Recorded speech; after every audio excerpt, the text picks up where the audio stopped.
What's up, everybody? Welcome to Kinda Funny Games Daily for Monday, July 22nd, 2019. I'm one of your hosts, Greg Miller, alongside Forbes 30 Under 30, a.k.a. the second best baby blues, a.k.a. the verified one at Tim Geddes. Let Tim host. How you doing, Greg? I'm great, Tim. How are you? I'm fantastic. I feel like I haven't seen you in forever. It's been a long time. We were both at Comic-Con. You were at my panel in Hall H. I saw you at Hall H. Yeah, you were so far, though. I know. Yeah, I looked for you. I looked for you in the reserve seats. I didn't see you over there. I was making very high-pitched noises. Really? Oh, yeah? No. That doesn't seem like a me thing to do. It kind of does, though. Really? When you put yeah. Well, there wasn't anything scary. Okay. I didn't know if you were surprised. You know what I mean? If anything, I will give a shout out to you taking off your shirt. Thank you. Because here's the thing. I know this sounds stupid, but I didn't see it coming. Yeah. Like that legit. I was like, oh man, he's doing it. Yeah. Like as it was starting, I'm like, here we go. Sure. But when you finished it, I was like, that was one of the best Greg Miller taking his shirt off bits I've ever seen. Thank you very much. So Thank you to everybody. And thanks to everybody who came to Hall H to see the Marvel Games panel. No, real talk. You did a great job. That was awesome. Keep long panel, up. long ass panel. Very long. Hour and 45, hour and 40. Yeah. Cool stuff though. Much better than last year's panel. Thank you. Yeah. I mean, not because of you, but sure, because of the content. You were great both years. Yeah. This was a great year. I thought having Iron Man VR Ultimate Alliance on pretty much the day it came out, and then having Avengers, right, and showing that footage to the audience for the first time, stuff like that. Yeah. Cool stuff. How was the rest of your Comic-Con? Because I didn't see you or talk to you. It was super fun. I'm sure we'll talk about that on the Kinda Funny podcast later today. If you're that's right. Patreon.com. Patreon.com/kindoffunny. Yeah. All right, sorry. So we'll talk about all that later. Today we're going to talk about Death Stranding news, Stadia news, and a little bit about the EVO finals, because this is Kinda Funny Games Daily. Each and every weekday on a variety of platforms, we run you through the nerdy video game news you need to know about. If you like that, be part of the show, patreon.com/kindoffunnygames. You can give us your questions, comments, concerns, everything else under the video game sun. Then tune in to watch us record the show live, twitch.tv/kindoffunnygames. If you're watching live, you have a special job. Go to kindoffunny.com/you're wrong. Tell us what we screw up as we screw it up, so we can set the record straight for everybody watching later on youtube.com/kindoffunny, roosterteeth.com, and listening on podcast services around the globe. Housekeeping for you. Today's the day I'm getting my 100th platinum. All right. Come to twitch.tv/kindoffunnygames, 4 p.m. Pacific. It'll be the Division 2. Now, is this a for sure thing? Are you getting this? Yes. In the bus today, I did the thing of like, what are the missions again? I'm like, all right, cool, the strongholds. And then I went, oh fuck. And I texted a friend, I'm like, hey, strongholds are the ones where we have to do missions before them to unlock them, right? He's like, yeah, every week. I'm like, cool. So it's gonna be a longer stream than I anticipated. Not bad. I mean, because again, we're playing on hard and we're gear level 500. Like, we're gonna clean everybody's clock. There's no challenge. These guys are going down. Okay. But there's more missions to do. Okay. Now, so the only real problem would be that if I've somehow miscalculated, I have a list of the missions I've done on hard that I've checked off. But if I fucked one of those up and then I gotta go double around and do stuff. Something tells me there's a chance that's what happened. We aren't Barrett, no sleep till we get this 100th platinum, all right? Woo! Thank you, Barrett. Thank you for being on board. At one point today. That's fine. Thank you to our Patreon producers, Colton Yoder, Blackjack, and Mohammed. Today we're brought to you by Brooklinen and Experian, but I'll tell you about that later. For now, let's begin the show with what is and forever will be the Roper Report. Time for some news. 4 items on the Roper Report. A baker's dozen. And it's a bit of a misnomer, I'll let you know, because the first one's a double-decker. We're double dipping? A double dip story? Number 1, I'm starting with Death Stranding Tidbits. Okay. As you know, Hideo Kojima himself, Geoff Keighley, and then the director who's very famous that I can never pronounce, Nicholas Winding Refn. This guy who did like Drive and all that thing. They did a panel at Comic-Con, right? Yeah. Interesting things have come out of the it. Baby. They did have the baby in the pod. Apparently, I think they crossed over backstage with Critical Role, and that's why like I get texts from Brian Foster that I'm hanging out with Kojima. I met Geoff. I told him I should host it.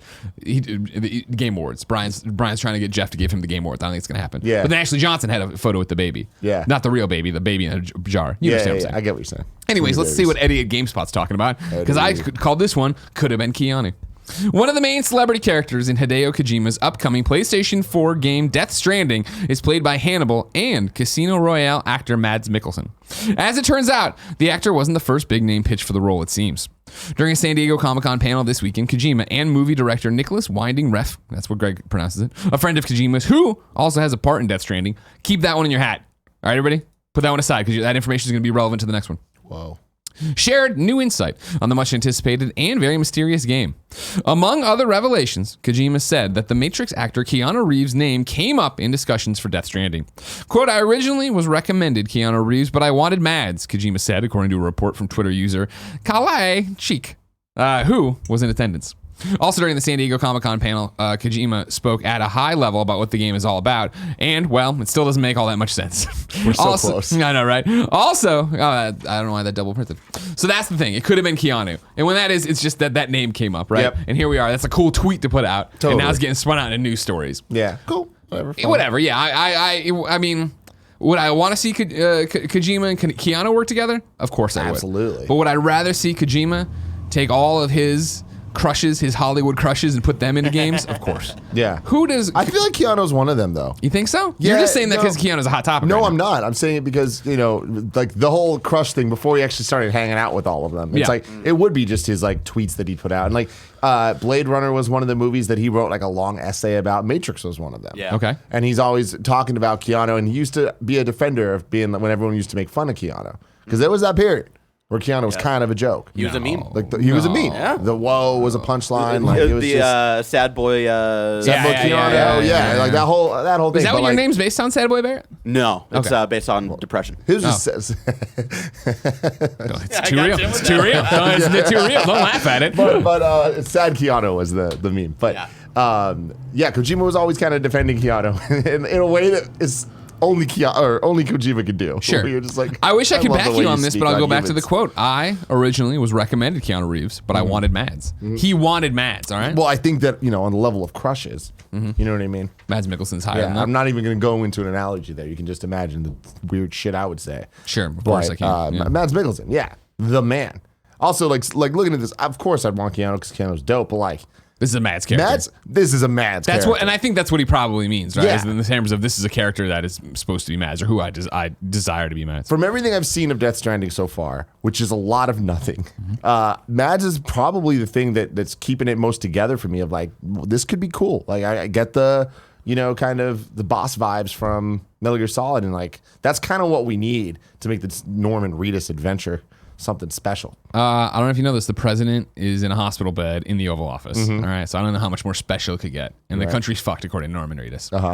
I have more tidbits for you that might make you a little bit more interested in My this game. dude. This is titled "Fuck You, Fortnite." These are a bunch of tweets from the Hollywood Reporter's Patrick Shanley, friend of the show, who will be on here eventually, who was also in attendance over there. He put out his tweets of what he was seeing, and he said, "Kojima just took a shot at Fortnite. Quote: The easiest way to make money is to make a game where everyone is on an island trying to shoot each other. I don't want to make that." End quote. Big applause followed.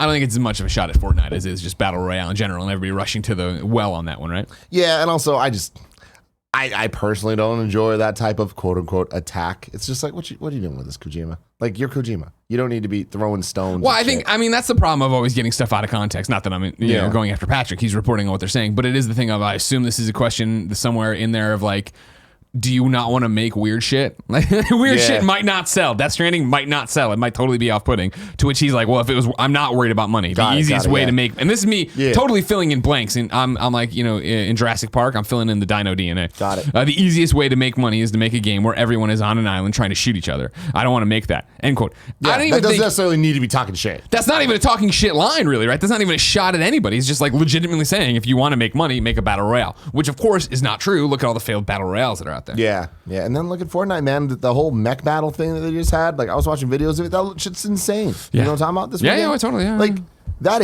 they're doing something real special with that game. I know we've talked about it a million times, but they keep impressing me keep as an iterating. outsider. So I'm just looking at them, just like, they're killing it, man. Yeah. So when Justin was on here, Woodward, who was obviously doing the indie game mix, he was here doing the or media indie exchange. He was also talking about the Jay and Silent Bob Mall Brawl.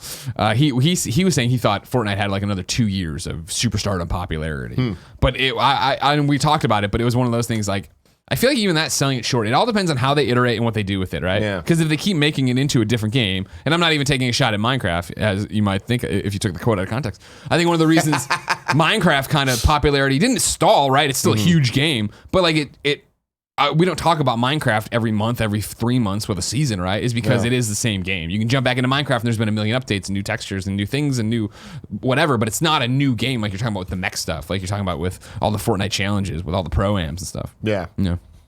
I have more from Patrick's Twitter. Are you ready? Asked if he feels good about the November 8th release date, Kojima said simply, "I'm still working on it." I like that. I love New Kojima. info. And this is interesting. I thought new info about Nicholas Winding Refn's Death Stranding character Heartman. He lives in some strange 21-minute loop hooked up to an EKG machine and has a wide collection of films and music. Quote, consumable in 20-minute windows. And here's another quote, all right, from Kojima. Heartman's heart stops every 21 minutes. What happens is that he dies and he looks for his family on the other side for 3 minutes, Kojima says. That is, that right there, those 2 bullet points, 2 tweets, get me so infinitely fucking excited for Death Stranding. I mean, that could have been Metal Gear Solid 6. And that would have been a character. And we would have been like, all right, I'm in. What a weird fucking thing. That is the weirdest thing. But how cool is that idea that, number one, he's on this weird loop. So, right, every 21 minutes his heart stops. And then for 3 minutes he desperately searches on the other side for his family. And he's obsessed with media that works in 20-minute intervals. Understandably, right? You come back to life, you get but- shocked back to life. You're like, fuck, I need a movie or something to take my mind off it, I guess. All right. Give me 20 minutes or whatever. Yeah. Shave 22 minutes, 22-minute show. I can't wait to see how that comes together and how much we interact with that character in any way. I know. Well, and that's the other thing, too, that you get not weirded out about, but it is like this director's in it, Del Toro's in it or whatever. It's like, cool. How big of a character are any of these characters, right? Because they're not professional actors, and I'm sure they're going to be fine, but Kojima's got to play to their weirdness factor in a way that doesn't totally take me out of the game that, hey, I'm talking to Guillermo del Toro right now, right? Yeah. He's got to be some dumb cinematic with his baby. Get crushed right away. This guy, Heartman sounds awesome. Yeah. Not only does Heartman sound awesome, he sounds like a Mega Man villain that grew up. You know what I mean? God, Fucking, they couldn't the tortured soul They couldn't. of him. It's actually him just reliving Mega Man, someone like coming to kill him every single time. Oh, God. What will this game be? Who knows and who cares? I Yeah. mean, because I'm in. Take the fucking $60 right now. Let's see what you got, Kojima. So with that, does it hit November? That's the big question, right? I think it will. Mm-hmm. I can obviously see it slipping, but I feel like nobody had a gun to PlayStation's head. There was no E3 press conference. There was no reason to come out and say, hey, here's the date, other than, hey, we're super confident in the date. And so the fact that they said it, I feel they are. And I know that PlayStation's been burned before with, I don't want to say lazy people, but lazy people like Neil Druckmann who announce a date and then punt it. You know what I mean? And just everybody over at Naughty What Dog a lazy dude. playing ping pong. Mm-hmm. Kurt over there, Scott Lowe just going surfing all the time. They're not working on a game, right? Scott Lowe doesn't even work on the game. I don't know why his surfing would do it. He's just surfing. They're not lazy. I'm joking. Dude, I feel like there's a 50-50 shot of it either coming out November 8th. Right? Yeah. November 8th. Or November 8th, yeah. Yeah. Or it doesn't come out November 8th, and Kojima, it's not a delay. He has some whack-ass thing to say about it. It's a game about strands. This is the first strand. Like, yes, Strand 1. The receipt to GameStop you have for your pre-order is the first strand that ties you to There's this a game. QR code that if you... Totally, Oh, you God. scan and stuff. I think the reason they said it was because they're super confident they can hit it. And I understand that obviously delays happen all the time, but I think they wouldn't have said it. I think it would. There's no reason to have said it. Then why do you think he's saying, I'm still working on it? I think, I mean, how many times have we seen it? I mean, you and I hosted a fucking Final Fantasy event where they're like, we're fucking, here's the date, here's the button, we've done it. You know what I mean? And We hit a button, Greg. It's the same thing as always. Like, am I going to get the platinum trophy today? I mean, all signs point to yes. Yeah. But I can easily You're turn right. it on. And I don't think any, if the strongholds are invaded, does that still Servers count? Like, who down. the fuck knows? I don't Who know what the knows? hell's going to happen out there. If servers are down, me and Big Boy Barrett, we're playing some Marvel Ultimate Alliance. You know what I'm saying? Yeah. Baby. Come Whoa. on now. Woo, woo, woo. Tim? Yeah. The Nano Biologist writes into kindafunny.com/Patreon and What's Nano says, got to say? will the video games industry fascination with Hollywood actors ever end? And do developers look for passionate people to star in their games? News over the weekend broke that the role of Mads Mikkelsen was also considered to be played by Keanu Reeves. We've seen cycles of video games grab big-named Hollywood actors and put them into games for name recognition, but there have been a good amount of times those performances were only phoned in and clearly for the paycheck / were only for their name alone. Do you think this will end and the gaming sphere will use its own A-list stars for things / grow the pool of A-listers, or will they continue to use Hollywood stars? Also, are you aware if developers vet the actors they see, if they will be passionate about the game before they give them the role? Tim, Yes. let's start with this. Why are video games obsessed with big name actors? Because big name actors get attention from the mainstream. Exactly. And that's the thing. It's not necessarily from the gamer. It's from the people, the Wall Street journals. They're gonna write like, "Oh my God, Kevin Spacey is in Call of Duty. Kit Harington is in Call of Duty. Kiefer Sutherland The Rock is one day will be in a video game at E3." Yeah. Yeah. Yes. I will keep making that prediction until I get it right. But it's like, I mean, that stuff gets headlines outside of the normal sphere. And on top of that, guess what? They're talented actors.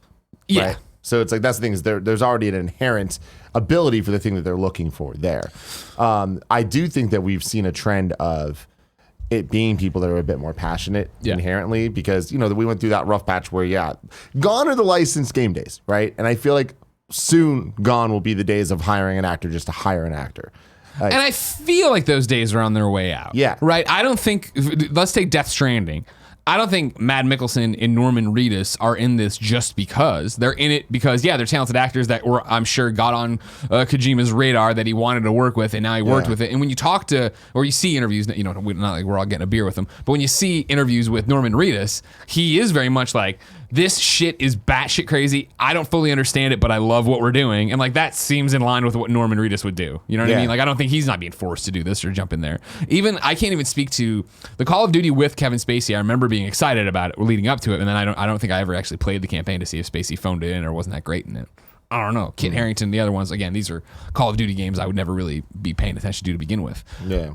I feel like we've already started turning that corner. Yeah. Where you're bringing in people for the right reasons and they're all into it. Raul, Gears 5. We said A-lister actors, big name Hollywood. We said big name. What's the fascination with okay, fine, Hollywood actors in general. Sure, I'll give it to you. Yeah, Rahul obviously. But I think that's a perfect example though of these people that we can talk about all the time. How it's like you don't call yourself a moviegoer. People just like movies. When soon enough people aren't going to be like, I'm a gamer. It's like people play games. I think we're getting to that point where more and more. I'm not a video game actor. Yeah, exactly. Actors play games. Yeah. VO artist Troy Baker and stuff is an actor. You know what I mean? Totally. I feel like a lot of things are just being blurred. And then on top of that, like it's not that long ago that Metal Gear Solid 5 came out, and to Nano Biologist's point, Kiefer Sutherland. Well, why? That was unnecessary, and that I think was to the detriment of the game and to the experience of the users. And what was that for? Was that for mainstream thing, or was that just for Kojima's weird, wants to work with stars or whatever? Yeah, he like 24. That's the answer there. Yeah, right. Yeah. But again, it's his weird vision and his weird shit. Yeah, we love it. I wish he didn't do that. I wish he did something David very Hayter. different. Should have been David Hayter. Yeah. What the fuck? Why wasn't David Hayter? Exactly. Yeah, but and I feel like with Death Stranding, but you're right. Death Stranding is just a different thing. It's kind of like it is the game of Hollywood actors. Like I'd expect anybody to be in that game and not. I thought it was more surprising with Death Stranding that Troy Baker was in it. Not obviously. You know how talented Troy is. You know how much we love Troy, and I also understand that Kojima likes Troy. But it was that thing when they started announcing it. You're like, oh, I see what you're doing. You're going to go make this thing be the Hollywood video game, right? Yeah. And that's all good and not bad. Obviously, I want to see games reach more and more people. So if you can go and tap some of the audience of The Walking Dead, right, and get them to come over and do it, great. The second question here, though, do you think this will end and the gaming sphere will use their own A-list stars for things / grow the pool of A-listers? And I think that's a conversation that's been happening a lot. I've seen it a lot for sure on Reset Era and other sites that are talking about, why is it always Troy Baker and Laura Bailey and Travis Willingham? Like, why? They're the clique. And it's like that there's a reason it's always them. They're the best. You know what I mean? It's like they do it. They've done it for a long time. And whether or not they're the best, they've done it extremely well for so long that everyone's like, oh, video game voice actors. And that's who they think of. Sure. And if they're available, you'd want to get them because they do kind of have that appeal to a certain group of people. You want proven products, right? It is the reason that there are movie stars that people are bankable on. You know that you can bring in Travis, Laura, Troy, Ashley, Nolan. You bring these people in, right, and give them the script. And not only are they going to be turnkey and know how to get the material down, they're going to give it their all because they have that reputation, right? It's the reason working actors and people keep getting work. It's the reason I keep getting hosting gigs, right? People on the internet are always like, I hate Greg Miller. Why does he host everything? Well, I'm good and I try really hard and I fucking try really hard. You know what I mean? I think You're that's not good enough, though, Greg. Why not? You're not Jessica goddamn Chobot hosting the Marvel Studios panel. I can't cross over into I can't cross over. Oh my God, I'm I Marvel lost my mind. Games, sir. Good Me for too. her, Are you dude. fucking Good kidding me? for her. When H&M was tweeting about it, and he's like, Jessica Chobot, the host, I'm like, I literally almost dropped my phone. what? Yeah. Yeah, fuck Good yeah. for her. Good job. Not going to be able to afford it for dice next year, that's for sure. But yeah, I feel like with this, that it's like I'm sure that game developers want to get a bigger pool going, and I just think that that's going to take time, but I think we'll get there. Sure. You know? I mean, you see that happen with our own voice actors start breaking through and going stuff. And I think Rahul is a good choice, right? Of like, granted, again, he's a Hollywood guy, but he's a huge fucking nerd, right? He's a Kind of Funny best friend. Like, not Funhouse. He was a Kind of Funny fan first. But he's crossed over and doing that, and now he's in Gears and stuff. And once you start getting in there, you see it, right? I mean, look at, I think I would go to say that actually Birch is a A-list video game voice actor now, right? But if you remember when she did Tiny Tina, everybody's like, Hey Ash, what you playing, girl? Is a main character in Borderlands? Random. That's weird. And now it's like I'm playing Ultimate Alliance, and I'm playing, and Nebula pops up. I'm like, is that Ash? That's Ash. Oh, she's so good. Oh, you know is what I she? mean? That's Yeah. so cool. And like when I read the Life is Strange comic book, right, for Chloe, I hear Ash's voice. Like, that's how good she is. And then how people you like can Dave go. Fennoy. You know, I don't think people would think of Dave Fennoy as one of those people, but that's just I feel like there's they will after Deathloop. Hell yeah. I feel like there's just like a bias towards wanting to group people and to be like, oh, they're too successful. Oh, sure, you know? sure. And I just feel like that's a little unfair. I believe it was Aristotle who said, people throw rocks at things that shine. And so that's the thing. Well, Taylor Swift, actually. But it stands true. Oh, yeah. It stands true, right? So whatever's successful, whatever's doing well, people I have like, a great story about diamonds that I'm going to tell on the podcast later. Ladies and gentlemen. what a weird fucking call. Well, that's a That weird is one of pull. those things. We'll just sit on it. Just sit on Just diamonds. sit on it and wait. Oh, and that'll make even more sense later. But yeah, Kind of Funny podcast. Jesus. Great story. Did you go to a strip club? Yep. That's Did you see a diamond butt plug at a strip club? Yes. That's How a did yes. you guess? Because you said diamonds, sit on it. That'll make sense But I later. mean, that's just like, what did you really kind of that together? I know a lot about butt plugs, right? I have interests all learning a lot outside of about each video other games, today. all right? Yeah, I like the kid on the subreddit trying to dime you out for following a porn star on Instagram. Like you I'll give talk a about Like that too. wasn't already your brand. I know. And also, it wasn't about following it. I've been following her for years. It's about liking that post. And like, if you looked at what that post was, it was totally like a fight for your rights Yeah, post. totally. Yeah, it was censorship. I understand. Anyways, though, yeah, Hollywood voice actors, they're a thing, and they're gonna keep going. But again, I think we've been tiptoeing around the point, but it's true, right? It's just a convergence of where everybody's converging, and there isn't that discrepancy anymore. And it's, go I back think to the days of Hollywood it. in the beginning, right? There were movie stars. Like back in the 40s to the 50s, like every year, every decade has this group. And I feel like as time went on, things got bigger and bigger and bigger. And it's interesting with all the MCU news that came out this weekend, but like looking at the cast of the Eternals, and it's like by far the most. Fucking Kumail. I know. I fucking know. You gotta love it, man. If one Southwest flight hadn't been canceled, Kumail and Emily would have been in the spare bedroom doing Game Over Greggy cross indoor kids with us. What the best thing about that is there's a picture I saw on the Reddit him and Stanley. of him and Stanley where he was interviewing Stanley 2012. as on the journalist media side. Yeah, a .com nerdy side, yeah. So fucking funny. I love that guy. But besides Kumail, like that is undeniably the most A-list cast we've ever had with Salma Hayek and Angelina Jolie. And when you look at that, it's like there's a big conversation starting about like what is A-list nowadays? Like, do lists even matter anymore? Yeah. Like, I feel like it's just kind of changed into different groups where, especially now when you add all the internet bullshit into it and influencers and all that stuff. Fucking Harley. Like, yeah, exactly.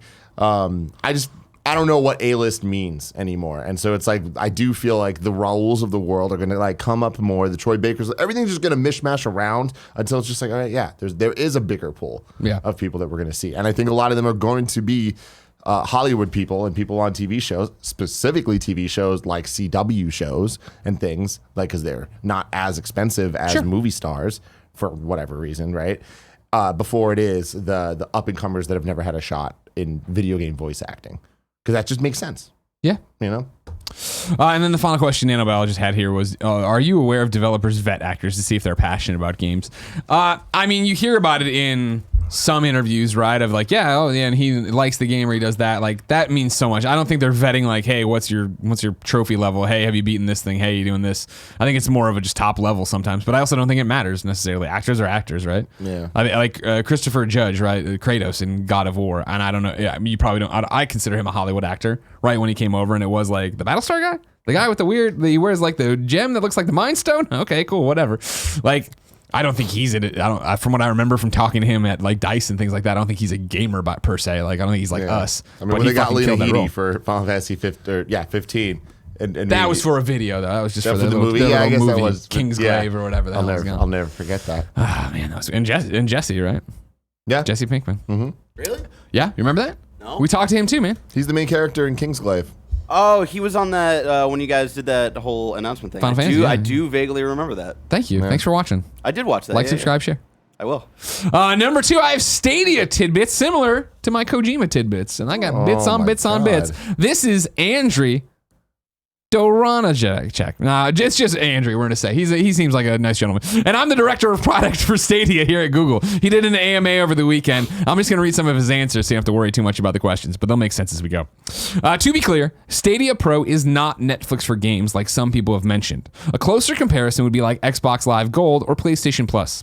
The Pro subscribers get 4K/HDR streaming, 5.1 sound, exclusive discounts, and access to some free games. Roughly one free game per month, give or take, starting with Destiny 2. So this is drilling into that information, asking questions I hadn't thought about, but people had, right? I mean, that alone is such a great statement that they should have said a long time ago. Sure. I will bring this up. We did talk about this on Friday, by the way. All of this? I don't know about all of this, but the main point of like the Netflix for games thing. I'm going to drill into you see the other subheads there and the other things? No, I don't. Well, thanks for doing your job over there. Love you, Barrett. Let's play Ultimate Alliance. Stick with me. If I keep repeating myself, just cut off the conversation, all right, Bear?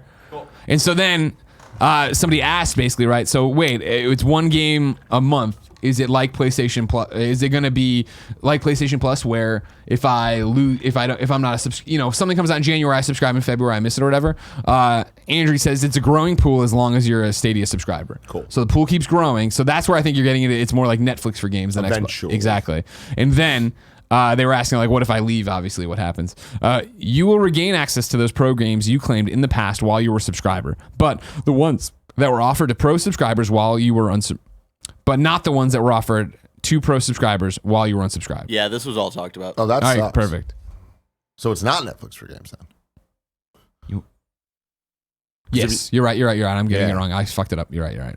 But I like So it's a growing pool as long as so it's long just as PlayStation Plus or Xbox Live. We covered it on Friday, so who cares? Yeah. Boom. Doesn't worry about it. Did you get all this other stuff? The achievements, the whatchamacallit, the thingamajig. Let me achievement. We talked about UI. All right, fine. Then everybody listen to Friday's Gamescast. I clearly didn't. It's been a week. I'm sorry. No, don't. What are you mad about? I don't know. I You feel like I'm didn't throwing think you off your I game. usually look at the notes, but I didn't check the date on this, so it's on me. Gotcha. Number 3 on the rope report. Get your Witcher boners ready. This is Alicia Judge over at IGN. The Witcher showrunner, Lauren Hissrich, has confirmed that Netflix adaptation of the story of Geralt won't draw from the CD Projekt Red video games, but has hinted that there will be a scene that pays service to fans. Quote, there is a bathtub this season, Hissrich told IO9 in reference to the fan favorite image of Geralt in a wooden tub from The Witcher 3.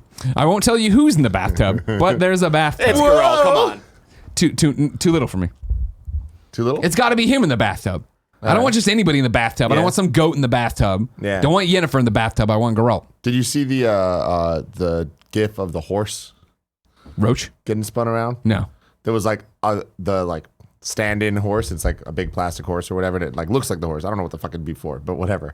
And it was like rigged up to a stunt wires, and like something looked like it went horribly wrong, and it like pulled up, and the horse just fucking spins So it was crazy. literally like the video game Roach? And, yeah, and that was the thing. Everyone was just awesome. like, oh, they're totally paying homage. That was to the thing video game. when on my Twitter feed when they revealed the image of Henry Cavill on their Roach.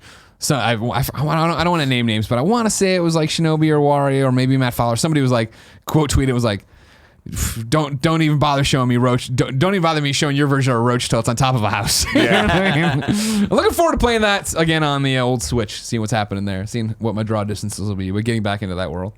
Are you going to watch this? I know you didn't play The Witcher, really. Are you going to watch the show, you think? I highly doubt it. Yeah? Yeah. I think I will. It seems interesting enough and is digestible and you go And through. that's Superman. It has Superman in it, of course, Henry Cavill. Looking great, by the way. Yeah. Saw Perry Schneider putting up a bunch of candid, weird photos from the IGN backstage. He's got some guns on him. You know what I mean? Yeah. I don't mean to tread into Nick Scarpino's He's the territory. only human being that can cock his fucking hands. If you remember, Cameron Cuff did it on Krypton this season right. as a tribute. All right. Spent a lot of time with Cameron this weekend. That was a lot Did of you? fun. What a I great did. guy. What a great dude. fucking Coming to guy, We Have man. Cool Friends next week. Yeah. Him and Whoa. Chloe. For that. Chloe coming up too. I love Cameron so much. And that's the thing too, back to this voice actor thing we were talking about, right? Of how it's all just converging. It is our generation, and I guess Cameron's way younger than me. but coming into these roles now, right, and being a TV star, like, right, a star of a show on season 2, and still getting so excited to meet Troy and Nolan and send me photos of them together, right? Of like, it's all coming together. Don't worry about it. Number 4, sad news. Former StarCraft 2 pro commentator Geoff iNcontroL Robinson has died. This is Luke Plunkett over at Kotaku. Former StarCraft 2 pro Geoff Robinson, aka iNcontroL, died on Saturday, quote, due to sudden illness. A statement released via Robinson's official social media accounts announced his passing earlier today. With immense grief, we announce Geoff's unexpected passing due to sudden illness Saturday. We ask privacy as his family works to understand what happened and make arrangements. To honor Geoff or to offer comfort to his family, we suggest donations to @SoCal Bulldog, which he loved. This is on Twitter. Robinson was a former StarCraft 2 pro with clan Evil Geniuses before later moving into a broader esports career as a commentator, host, and streamer. He's being remembered as a prominent and beloved member of the games community. Obviously, all sorts of people in our community, shared video game community, esports, are out there leaving messages, sharing memories. Evan M. wrote into patreon.com/kindafunnygames. Good morning, KFGD crew. This isn't so much a question as it is a happy trails to Geoff iNcontroL Robinson, who passed away over the weekend. I understand you guys aren't clued into the PC space, but Geoff was influential in the StarCraft realm and one of the pioneers in esports casting realm. I know him best from his streams on Twitch, where he made me roll over in laughter on many D&D streams he did with so many personalities. So many others have already told their thoughts on the matter, and I encourage everyone to read them if you have the time. Life is fragile, so make the best of the time you are given with friends, family, and loved ones. Evan M. Well said, Evan. Yeah. Of course, everyone, our hearts go out to you as you deal with this, obviously to his family and just the gaming community abroad who obviously has lost somebody here.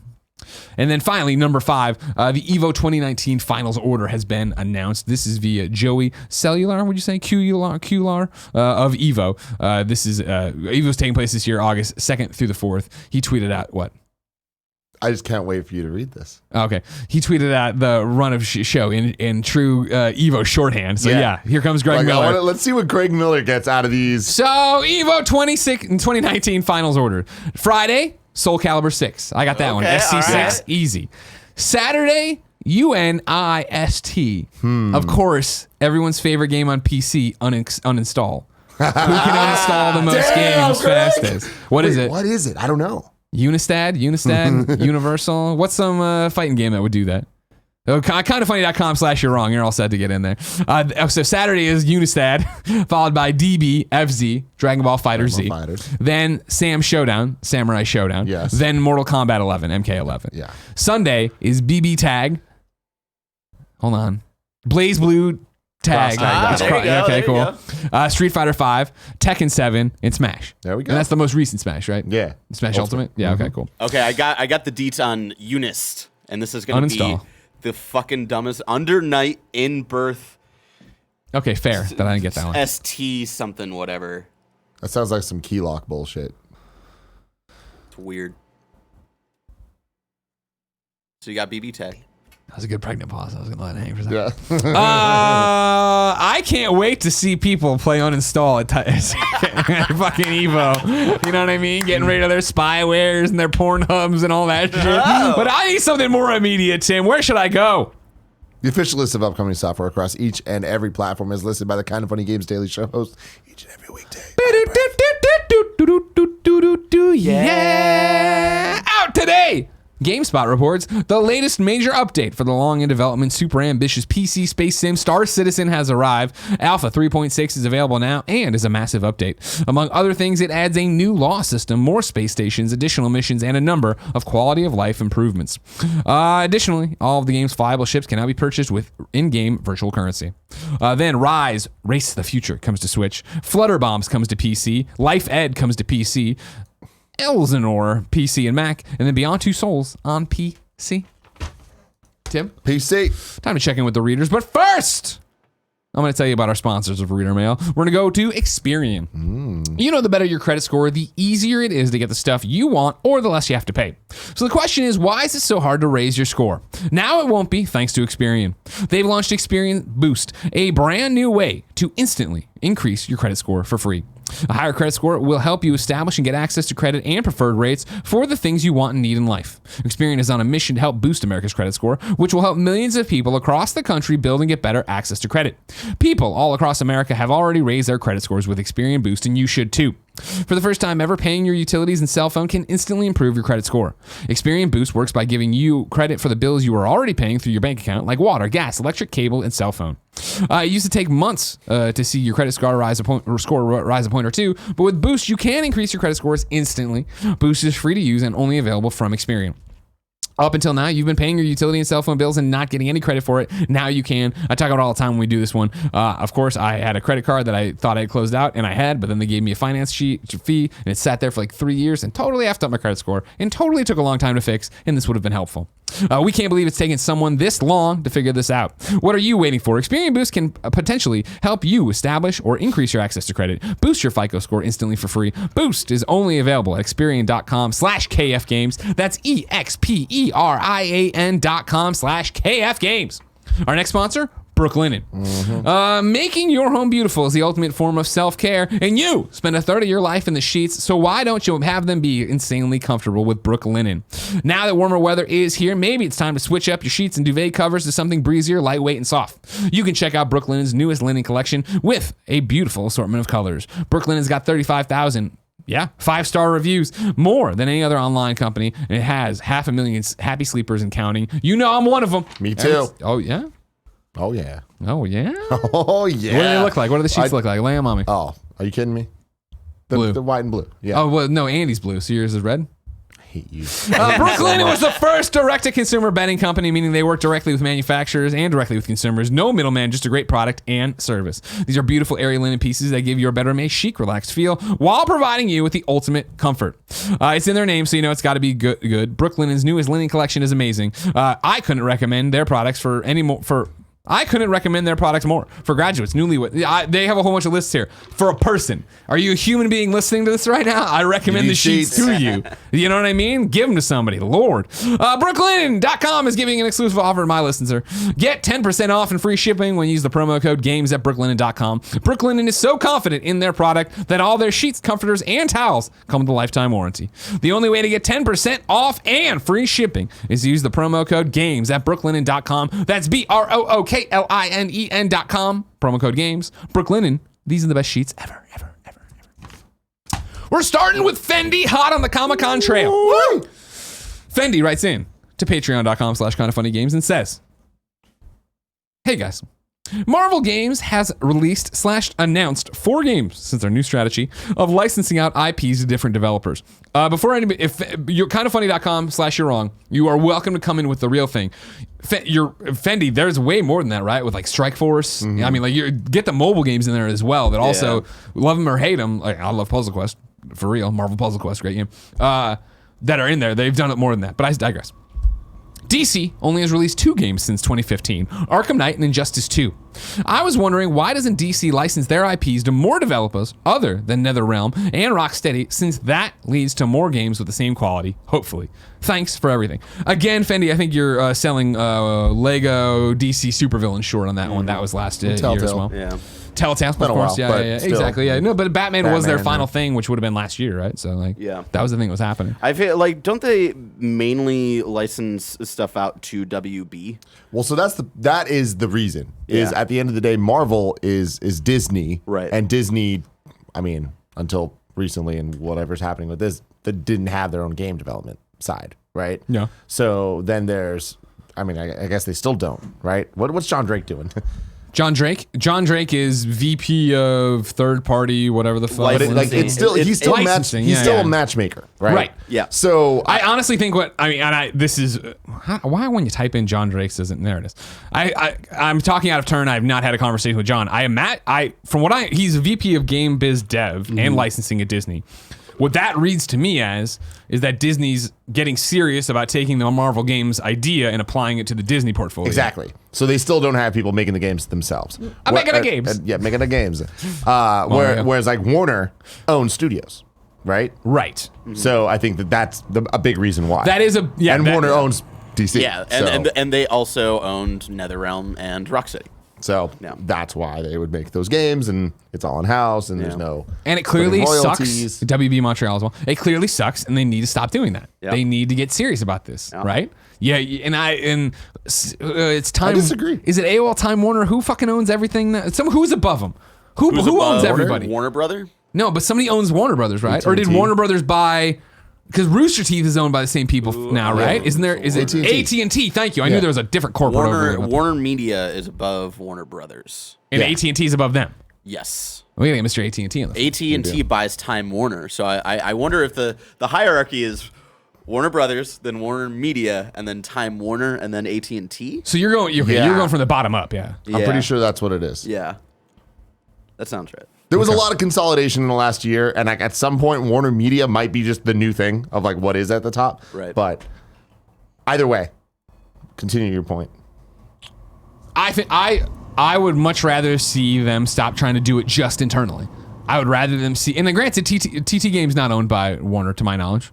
No, because they do Marvel stuff all the time. But yeah, that's different though. Like I feel like the Telltale and Lego games are almost a different thing. Sure, but I want more of that. Yeah. I want you to, and like Telltale's a great example until they went out of business, is that I want them to see, hey, you're the same thing Marvel Games does. I want a Marvel Games for DC. I want there to be DC games. TT is owned by Warner Brothers. No fucking shit, really? No. Huh. You're right. I do remember that because I made a comment that you would never get a Marvel game because of it. And then like a month later they put out a Marvel game. Yeah. Fucking hell. I want to see there be a czar. I want a Bill Roseman for DC games. I want somebody who is leading the charge. Here's my team. Here's how we're getting out there. And that still is. Rocksteady's doing this. NetherRealm's doing that. Great. But I want it to be now. So this not Naughty Dog, but maybe is making a Superman game or whatever. You know what I mean? I want more of the fucking Spider-Man Insomniac mashup. I just feel like there's just not enough developers out there to be able to handle all of that. And I feel like having Rocksteady and Montreal and all them like be the people that make those games. It's like that almost guarantees those games are going to be good in a way that like who are they going to get if Marvel's also targeting the same people for superhero games? And I know not all superhero games need to be the same thing. However, I feel like a lot of the games that they actually make are going to be very similar. You know what I mean? Like in terms of characters and in terms of like what those games are actually going to end up playing. Yeah, but stick with me on this. I think one of the most interesting things that Marvel Games does is works outside of what you would expect and what you and I would make. Right? I think when for Ultimate Alliance 3, right, when it was like Team Ninja, we're like, what the fuck, really? Like, why? You know what I mean? For Iron Man VR, Camouflage, right? Friend of the show, Ryan Payton. I mean, he's been through the Spare Bedroom and did Republic stuff with us. Like, that's a weird pick, right? Like, so I would love to see more outside the box stuff like that. Where the main AAA stuff is NetherRealm, it is Rocksteady, it is the people you'd expect there. But then it can also be that, all right, cool, Fulbright. What DC property would you want to make? Yeah. Oh, we want to make some weird Martian Manhunter mind game. All right, great. You know, like that kind of thing. And not to mention that we stick to what we know so well. When in reality, there's thousands of developers we don't know that well that could go out and do a different 8-bit roguelike, whatever, I don't even know, Deadman game, some weird shit like that. Yeah. Get weird with it is what I'm saying. And I think Marvel Games does more of that, getting weird. And granted, they're still revving up to it, but I think, again, Camouflage, what a weird pick for a VR game. I never would have expected that. And I know I might get a lot of shit for this, but I feel like just in the terms of mainstream popularity and stuff, like Marvel right now has a lot of goodwill in a way where DC has bad will. 100%. Batman will always have goodwill. Sure. So it's like, I feel like them sticking to the Batman and having that, like that, it makes sense with what they're doing. The rumor of Suicide Squad from Rocksteady, right, is like exciting on one hand because it's Rocksteady. On the other hand, oof, man, it's gonna get they're gonna take it on the chin so hard. Absolutely. Unless it immediately at first glance is like amazing. Everybody's like, it's way better than the movie. James Gunn's is amazing as well at the same time. Who knows? But yeah, I just think that there's a lot of factors that go into it that I feel like people are going to be a little bit more open to the D-list Marvel heroes in games being made by developers that they've never really heard of, because even the Guardians aren't D-list anymore. Whereas, like, if you take Martian Manhunter, people can be like, "Are you kidding me? Like, I don't want that game." No, I hear you. I understand. I'm talking about comic book games for comic book dorks, which is not a proven thing, which is not a way to make money. Exactly. Right, I get you. But could be cool one day. I just don't think we're there yet. No, agreed. And that's why I also don't think Marvel Games is there yet. Like, I think Marvel Games is still like what they're doing right now is, as far as I know, never been done. It's never been done successfully, for sure. Like, I mean, I feel like look at Disney, where it's like Disney with Star Wars. They kind of did this, but instead of broadening it out to everybody, it's just broadening it to EA. So it's like, all right, so hey EA, which is a terrible. What developers do we have here? Let's what can you each do for Star Wars? Yeah. You know what I mean? It's like that didn't work too well. No, not at all. You know? Yeah. And that's the thing is like, I just feel like DC and Warner Brothers have had their chance at how they're doing it. It is not delivering the fruits of their labor. You know what I mean? The DCEU, trash fire. Game's not a trash fire, but just barren. As again, you see Marvel games delivering on their promise, right? I talk about it all the time. I know it sounds like I'm blowing smoke, especially when I'm on a panel or something, but like, for real, when we walked in to see Age of Ultron at the advanced screening, it was you and me. Yeah. It was like, hey, come to an advanced screening. Great. We walked in, there were all these like suits there, and it was like Mike Jones was there, and it was like, I'm like, hey, Mike, and he's like, oh yeah, I work here now, we're doing Marvel games. I'm like, that's weird. And then Bill came out and gave this presentation and was like, this is the future, this is what we're doing. That's when they announced Marvel games as we know it and now. they announced Telltale with it, right? So weird. And it was such a weird thing. And I remember being like, dude, I remember the Iron Man game from Sega. I remember all the whatever. Show me, whatever. And then every time I've met them and talked to them and seen the games and seen what they're doing, it's like, wow, you guys are delivering on that message. You really care and you really are into it. And like you talked, like Bill Roseman is going to be on We Have Cool Friends eventually, right? But like every year before the panel, there's a rehearsal dinner, right? Where everybody gets together. We have dinner and drinks, and then we go through the panel run a show. But my favorite thing is that 2 hours of dinner where me and Bill either sit next to each other or across from each other and just fucking talk comics and talk games and it's just like, dude. Like they all care so fucking much, and that's why they're partnering with people. That needs to work. And I feel like on the DC side, it's clear that the guys making those games really care. Injustice 2 is oh my god, awesome, yeah, right? yeah. The Batman game's awesome. We don't need to have every single thing in the kitchen sink being made. You know what I mean? If we have something good, let's just enjoy that thing. You know, I feel like with the Dark Knight trilogy, amazing, right? What? I mean, like the last one wasn't that great. The last one's the fucking great. You're an idiot. God, I hate your generation. Good lord. Anyways, Dark Knight trilogy, amazing. And then it's like, then you get to DCU, and it's just like that. It gets messed up. Why? Because they're trying to do too much, and it's just whatever. It's just like no, focus on one. And I guess that's the problem too. Is like I'm asking for a perfect world, right? Where for the EU, right, they tried to do the Bill Roseman thing, but it was like, hey, Zack Snyder, what do you think the DC universe? And nobody checked him. I don't know. Nobody checked his notes, and then they were making fucking films, and everybody's like, wait, whoa, what? Why? You know what I mean? This is what people want. Fuck. Even though they should release the Snyder Cut, I digress. But then now the Joker's coming out, and like, look, it's the first DC movie really that has a chance of being like something really special, not just like, oh, that was good. Do you think so? I think it's a chance. I'm not saying it's going to be. Don't do the thing where you immediately slap me down and make fun of me and laugh at me and push me in the dirt and throw your poop on me.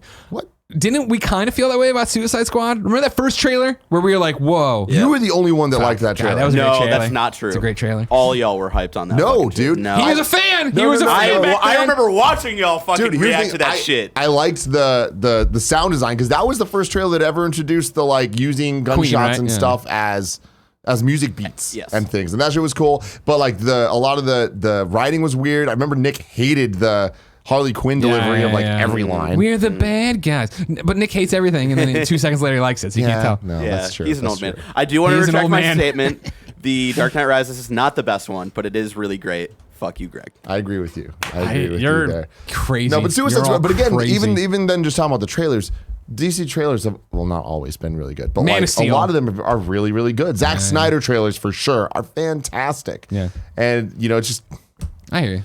I think Joker, back to my point, is like it has a chance to Looks be interesting. something great Can't because wait. they're like not trying to do everything. They're trying to do one thing, I hear you. Same thing with the Pennyworth show, right? You're excited for that?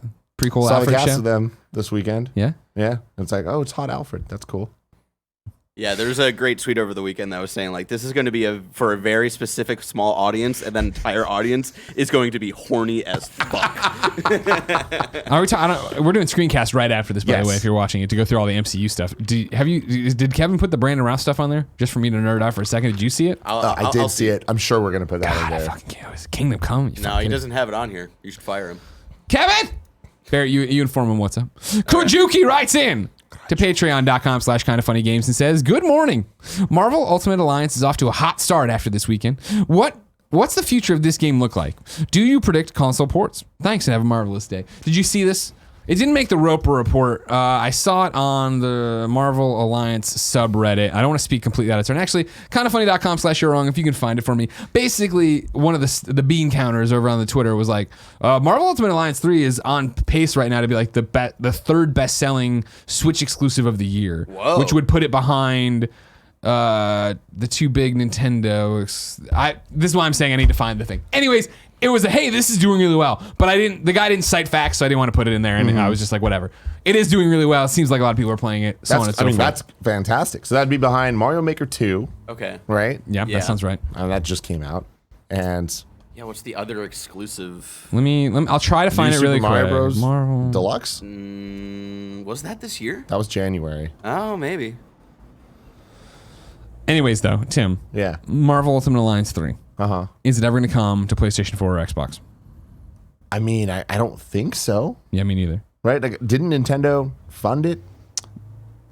I'm not sure the breakdown of it. They were on the panel talking about it with They were on the panel talking about it, and also like when it was first debuted, like there was Nintendo Splash logos and stuff that like usually implies an involvement, like not just the logo. Like Nintendo's the publisher of the game. There you go. Yeah. So no, yeah. I mean like crazier things have happened in the past. Absolutely. And then it's back exactly. It's back to very much being like, I don't, you never say never kind of thing. I do not see that happening. It could happen, but I have no way to prove it. I'm still looking here for the thing. I like so many things on Reddit though. You know what I mean? Because I just enjoy Reddit so much. There's Brandon Routh again. Gosh, you know what I mean? Come on, hold on. F sales. That didn't work. Nano Biologist says it was a tweet from Benji Sales, and he posted a link in You're Wrong. Thank you. I got it. I'm taking it. Just it was Yoshi's Crafted World, but I don't think that would have been it. No. All right, so Benji Sales on Twitter says Marvel Ultimate Alliance 3 opening 48 hours is tracking significantly ahead of my expectations for the title in the US. Frankly, I wasn't sure how it would perform as pre-release tracking wasn't all that strong. Very impressive launch. Marvel and Nintendo may have a legitimate hit. It's looking possible that Marvel Ultimate Alliance 3 could be the third biggest Switch launch of 2019 so far, only behind New Super Mario Bros. U Deluxe and Mario Maker 2. Wow. It is tracking significantly ahead of other big launches on Switch, such as Mortal Kombat 11 and Crash Team Racing, for example. Key thing now will be how it performs over the coming weeks or if it can manage to take the third place spot. If it can manage to take the third place spot. Definitely bigger than expected opening, but if legs are poor, it could miss it. But it is. Them, I've been fantastic. I've been shocked because obviously earlier on, and even before the E3 stuff, when we were doing like games you're excited for this year, I put it on there. And around here, there wasn't much buzz for it in our office, and even I think I would go as far as games journalists. But like when I started talking about it, the amount of interaction on my tweets, and then like mentioning it on shows or in interview or doing other stuff with other like groups or panels or hosting gigs, I was always surprised by the amount of people who were like, "Oh yeah, I fucking can't wait!" Yeah. And now that it's out, all of us nerding out. I was playing with Snowbike Mike on his stream last night, jumping in there. Cool. I felt like such a badass the first time. I did it twice this weekend with Snowbike Mike. Jumped in the first time, and the Twitch chat flipped out when I came in, and I was rocking like a level 60 character because it was like opening day or the day after. And then last night I came in, and this kid AJ was playing. He already had a cap at 100. He already had like a character who's a secret at like 65 or like 85. I was like, fuck. Damn. God damn it, AJ. Play it out. Huh? What's the level cap? I think it's 100, but I think it's 100. I haven't heard that confirmed. The subreddit was going back and forth on it. I was watching, lurking as I do, the Ultimate Alliance subreddit. You'll love this too. This is just a thing. We're just having fun now, catching up as friends. The Marvel Ultimate Alliance subreddit. You know how Marvel MUA3 or whatever, when they made it, they did it wrong, so it's MAU3. So there was like a giant, thing on it of like, can we change this? And everybody like, no, there's too many subs now. So if you go to MUA3 the right way, there's just a post that's like, hey, come to the wrong one. We fucked it up. It's great. Oh, I really love that. Really good, really good. 2 questions left. We can get them both in. Constantine says Wolfenstein Youngblood comes out this Friday, and where is all the promotional material and marketing? I'm a huge fan of what Bethesda has done with the rebooted Doom and Wolfenstein series, and even I forgot it was coming out. I'm even more shocked that there hasn't been advertising. They haven't been advertising the Buddy Pass. Parentheses, buy a copy of the game for slightly more, but get a code so that your friend can play the whole game co-op with you. Should fans be worried about how the game is going to turn out, or does this just have to do with Bethesda's policy of not providing early codes for press? But that's just weird, man. Very weird. When you add the review stuff onto the fact that like you just look at their last couple games and like I feel like all of them have had bizarre promotional strategies. Yeah. But then like Rage is one where it's like it was a similar situation. Rage was like a weird one where it wasn't until the week of where we and all then remembered it was everywhere. Yeah. So it's like we'll see next week when it's out. Yeah. Maybe it'll be different because we had people writing into Games Daily then of like, where's all the time? Rage is next week. Yeah. And then next thing you know, IGN just is covered in Rage and banner ads or whatever. I've slowly started to see stuff over the weekend because I had a question similar about that last week. Where I was like, I just realized that comes out next week, and then I thought about it. I tweeted about this during the show. I feel like there was a similar thing even with Wolfenstein 2. And granted, Wolfenstein 2 launched on the same day as AC Origins and Mario Odyssey. So obviously there wasn't a lot of talk until reviews came out. But for Wolfenstein 2, there was absolutely almost no talk about that game until after the game came out. Yeah. So I think there might be a similar situation here where it's just like there's not a lot of talk, and then once it comes out and people have it in their hands, I feel like there's going to be way more talk about it. Yeah. I wonder if a lot of it has to do with just like because they tend to like their marketing having review scores on it. Right. And having that like critical, like, this person says this with the little, quotes Yeah. and bullshit. Sure. Yeah. But what's weird about Bethesda is they're pushing Doom Eternal hard. I'm seeing ads for that Really? everywhere. Really? On like every site, like just splash ads and stuff. I'm like, it's a little early for that, but Yeah, I don't know what the plan is for Wolfenstein Youngblood. I fucked that up. No. I did. Okay. They always stick in the same convention, so it gets I really know. confusing for a person like me. I'm excited to play it. It needs to be a party mode for sure of us all playing, or not all of us all, but like me and Nick or something. I think it's a weird one of. I think it's what you're talking about, where I think it's one that needs to be proven. I think the Wolfenstein reboot has done well, but I don't think it's a juggernaut, so I don't think you need to get way out in front of it. I think the people who know about Wolfenstein are going to be excited about it, and the people who are more mainstream fans of Wolfenstein will see what you're talking about of 9.0 from IGN, this, that, the other, comments from Easy Allies, right? Yeah. And have like the crazy action, and they'll be like, oh shit, I need to go get this. Looks dope. Yeah. Yeah, Wolfenstein 2 blew up for the people who pay attention. Exactly. And it was like a critical darling, but yeah, it didn't get... Again, this one I think is going to have a really good shot at it. I as Yeah. somebody who started both Wolfensteins and ended up dropping out of them just because, man, I don't know. In a similar way to how Doom did till Doom clicked. Playing it with McCaffrey back at Judges Week, it clicked for me of like, this is a lot of fun because there is somebody to help me. There is somebody like, do this, okay, they're coming this way, you know what I mean? Like, I'm going to flank, can you do that? How's McCaffrey doing? Really good. Has a really cool podcast called Ride the Lightning. At their 200th episode, he interviewed Elon Musk. I don't know who that is. I listened to it while I played Division. It was a while ago. Oh, okay. Division Platinum today. 2038 Pokemon CEO gets the final question of the day at patreon.com/kindoffunnygames and says, Greg, this weekend was your first Pokemon GO community day. How was it? Is Go making you interested in trying other Pokemon products? Have you purchased any microtransactions? Tim, has Greg sent questionable messages? Do we need to contact his FBI agent? Side note, Greg, do you have an update on the E3 banning? How long until SDCC swings the ban hammer? Starting at the end, you must have missed it. Yeah, I'm unbanned. I got unbanned that day. It was over. moving a little backwards from the end. Barrett, can you bring up a picture of Smoochum? Okay. Anyways, so yeah, my first Pokemon Go community day was yesterday, 4 to 7. I was out there getting all sorts of Mudkips. I don't want to talk about it because I want to talk about it on Gamescast, all right? Mudkips. I'm going to talk about it on Gamescast. Yeah, okay. So that's... bring this up. Hold on, we'll get there. It's already up, don't worry about it. Pokemon Community Day report is going to be on Kind of Funny Gamescast this week. You can get it Thursday when we record at patreon.com/kindoffunnygames or Friday when it posts early. Or for free. Like, the Ultimate Alliance one's up today too. Should have fucking promoted that already. Pokemon CEO, have you purchased any microtransactions? Fuck yes. I've put a lot of money into this game already. You kidding me? But it's the same thing I was talking about with these kind of games where I'm like, oh man, a lot of money, probably what, $20-$30 so far. And it's like, I come to that thing where I was like, oh man, we're going for a long walk. We walked fucking 7 miles today, right? Or on Saturday. And it was like, oh, we're walking a bunch. You know what? I should incubate as many eggs as I can. Why not? Popped in, bought the incubators, put them on there. It was fun. They deserve the money. I'm playing the game nonstop. I'm having a great time. Jen and I are waking up every morning at 6:30 to go walk around in the morning with a cup of coffee and catch up. Some Smoochums. Catch some smoochums. And then Tim has Greg sent questionable messages. Now, please bring it up, Barrett. Oh, okay. Literally as you clicked off. Okay. Today I hatched a smoochum. I've never seen a smoochum in my life. And as everybody knows, I forget what show we did talk about this on already. When I get a goofy ass Pokemon, I screenshot it, I send it to Tim, and I give him my critical analysis of it.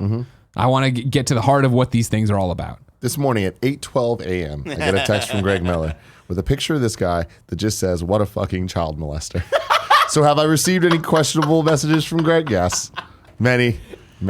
But I'm fighting the good fight. You know what I mean? I'm pointing out that this thing wouldn't be allowed alone with my child. Stranger danger, dude.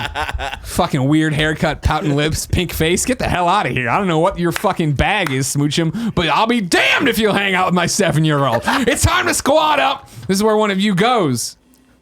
to patreon.com/kindoffunnygames. Give me your name, username, platform of choice, why you need help by game. I read it here. The best friends come and find you. Everybody plays games together. Today, BigFren needs help in Pokemon GO. His Pokemon trainer code is 5617 5135 1742. BigFren says, all of Greg's Pokemon Master Talk has reignited the flame within me to become the very best. But none of my friends are willing to jump back in it with me. I was hoping some of the best friends could become Pokemon best friends with me so we could hit up those daily gift exchanges. Been a long-time fan of the Kind of Funny crew, by the way, but this is my first time interacting with the community. Love everything you guys are doing. You make my 45-minute commute bearable. Ladies and gentlemen, if you want to go, catch Smoochums and throw them in fucking jail for being alone with your child, go on Pokemon Go and put in 56, 17, 51, 35, 17, 42. Tim? Yep. We asked people watching live on twitch.tv/kindoffunnygames to go to kindoffunny.com/you're wrong and tell us what we screw up as we screw it up. Mystery Assman 300 says Christopher Judge was in Stargate TV, not Battlestar Galactica. Thank you very much. Ilgrill Chill says we missed a deal of the day. The PlayStation Classic is $20 again at Best Buy. Also, Fire Emblem 3 Houses will be $50 at Walmart and it releases this Friday. Ilgrill Chill says here is a list of the Marvel games since 2015 moving forward. Jesus. Yeah, stick with me. I gotta expand it because it's crazy. Marvel Future Fight, Lego Marvel's Avengers, Marvel's Avengers Academy, Kellogg's Marvel Civil War VR, Okay. Marvel Sum, Marvel Heroes Omega, Guardians of the Galaxy Telltale series, Marvel vs. Capcom Infinite, Lego Marvel Superheroes 2, Marvel Strike Force, Marvel Spider-Man, Marvel's Ultimate Alliance 3, upcoming Iron Man VR, Marvel's Avengers, Untitled Marvel game by Second Dinner. That's 15 games. I missed Puzzle Quest in there. He didn't say Puzzle Quest. Coward.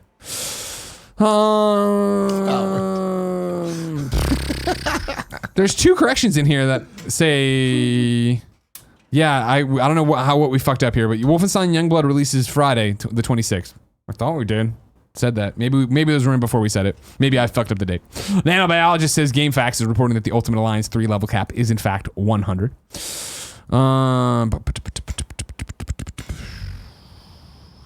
Spencer expands a bit on the Nintendo publishing deal. Just a heads up regarding Ultimate Alliance 3 and Nintendo. This is never leaving the Nintendo console. Nintendo went to Marvel for the project. They funded the development for KT and Team Ninja. The game was localized internally at Treehouse. Marvel was involved creatively, but not from a funding point of view.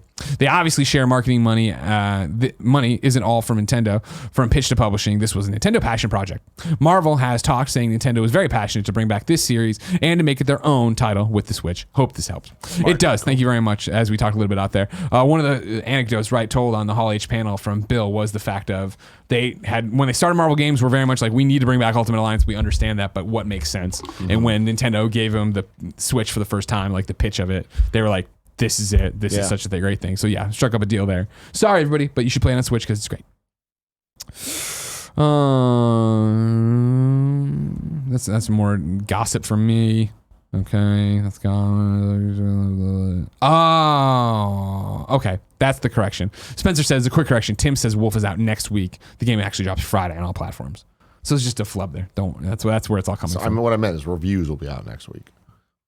Yeah. So like the promotion's going to start next week. Sure. Yeah, okay. That's more just Pokemon stuff.